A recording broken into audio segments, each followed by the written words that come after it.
Surat crime બ્રાન્ચની મોટી સફળતા હાથ લાગી। સુરત ક્રાઇમ બ્રાન્ચને મોટી સફળતા હાથ લાગી છે, જેમાં ઉમરા પોલીસ મથકની હદમાં થયેલી ઘરફોડ ચોરી ઉપરાંત શહેરના અલગ અલગ વિસ્તારમાંથી બાઇકોની ઉઠાંતરી કરનાર સાળવા બનેવીની જોડી ઝડપી પાડવામાં આવી છે। આ સાથે જ પોલીસે 7 ગુનાનો ભેદ ઉકેલી નાખ્યા। હકીકતમાં સુરત ક્રાઇમ બ્રાન્ચની ટીમ પેટ્રોલિંગમાં હતા।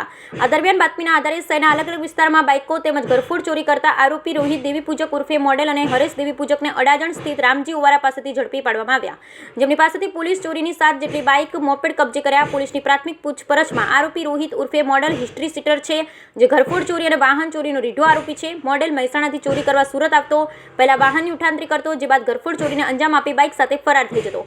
જેણે ચોરીના વાહનો અલગ અલગ ઠેકાણે છુપાવી રાખ્યા હતા। જ્યારે 10થી વધુ વાહનો ભેગા થાય ત્યારે તેને અન્ય રાજ્યમાં વેચી મારતો હતો। આરોપીની ધરપકડ સાથે ઉમરા પોલીસ મથકમાં નોંધાયેલ ઘરફોડ ચોરી, વાહન ચોરી ઉપરાંત અડાજણ પાલ રાદરે પોલીસ મથકમાં નોંધાયેલ વાહન ચોરીના 7 ગુનાનો ભેદ ઉકેલાઈ ગયો છે। જ્યારે આરોપીએ કાળા રંગનું મોપેડ 1 મહિના અગાઉ અડાજણ પાટિયા નજીકથી ચોરી કરી હોવાની કબૂલાત આપી છે। હાલ તો પોલીસે ચોરીના વાહનો મળી કુલ 1.57 લાખનો મુદ્દામાલ જપ્ત કરી આગળની કાયદેસરની કાર્યવાહી હાથ ધરી છે।